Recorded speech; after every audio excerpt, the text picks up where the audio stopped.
Est-ce que tu galères à produire du contenu régulièrement pour ton entreprise? Tu passes des heures sur des plans éditoriaux ultra précis qui finissent par te ralentir? Et si je te disais que simplifier ta planification de contenu pouvait booster ta productivité et améliorer ton marketing? Dans cette vidéo, je vais te montrer comment éviter ce qu'on appelle le content dilemma et comment adopter une stratégie plus flexible et plus efficace. Donc on va regarder déjà quel est le problème. De nombreuses entreprises investissent énormément de temps et d'énergie dans des plans éditoriaux rigides. Quel est le problème? C'est long et contraignant à planifier. Deuxièmement, ça ne laisse aucune place à l'adaptation, donc pas de flexibilité. Et troisièmement, ça freine la créativité et la réactivité face aux tendances. Et le pire, c'est que beaucoup pensent que c'est la seule façon de structurer leur contenu. Selon l'article de Stephanie Verch, un plan éditorial trop figé devient rapidement obsolète car il ne tient pas en compte les imprévus ou les nouvelles opportunités. Plan figé devient vite obsolète. Par exemple, une tendance qui surviendrait, comme on le voit bien souvent arriver, ne serait pas prévue dans le plan et risquerait de tout chambouler. Le résultat, une perte de temps, de la frustration et des contenus moins impactants car il y a peut-être des sujets plus importants à aborder qu'on n'a pas pris en compte. Donc maintenant, quelle est la solution? Adopter une approche flexible pour une meilleure productivité.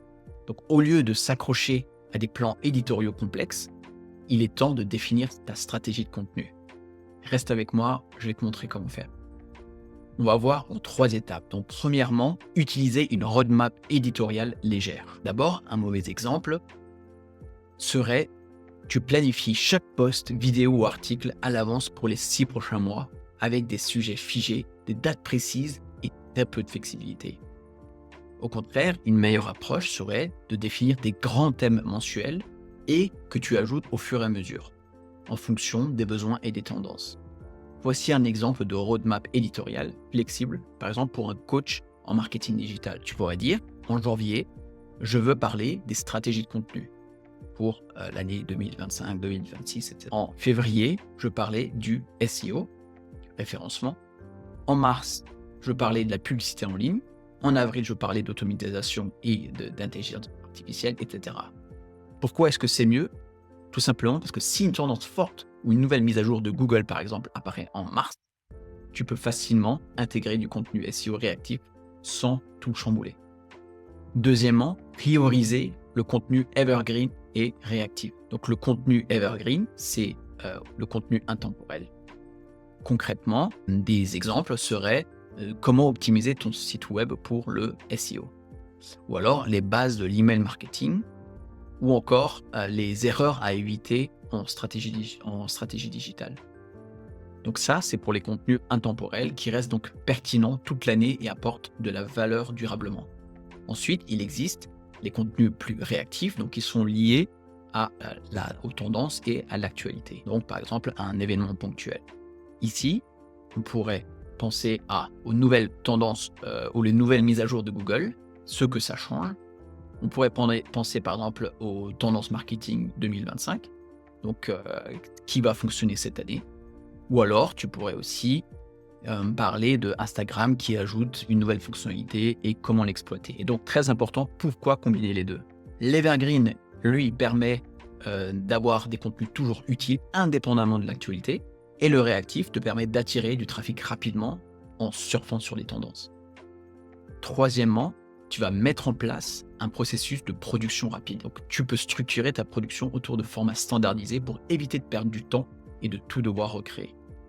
Quelques exemples de formats récurrents. Tu peux avoir par exemple des mini-séries, le SEO en 3 étapes, dans lequel tu vas faire une petite série donc, de 3 étapes où tu vas couvrir les étapes ou les domaines les plus importants de cette thématique. Tu vas pouvoir par exemple avoir aussi un format récurrent qui consisterait à faire des interviews et en invitant un expert par exemple une fois par mois.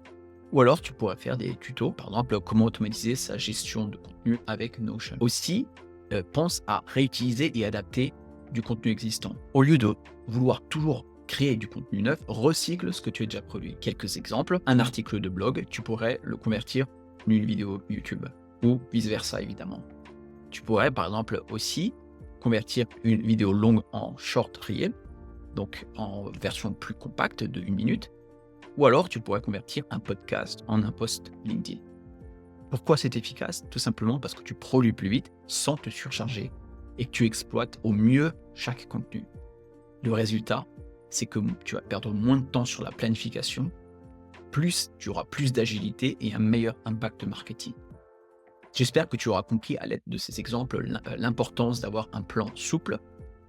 Et n'hésite pas non plus à me dire en commentaire si tu trouves ce process efficace, peut-être trop contraignant. Certains préfèrent savoir ce qu'ils vont poster sur Internet dans 6 mois à partir d'aujourd'hui. Mais moi, je pense que cette approche-là est plus intéressante. Si cette vidéo t'a aidé, n'hésite pas à mettre un petit pouce bleu, abonne-toi à la chaîne et si tu as quelconque question, fais-moi part dans les commentaires sous cette vidéo.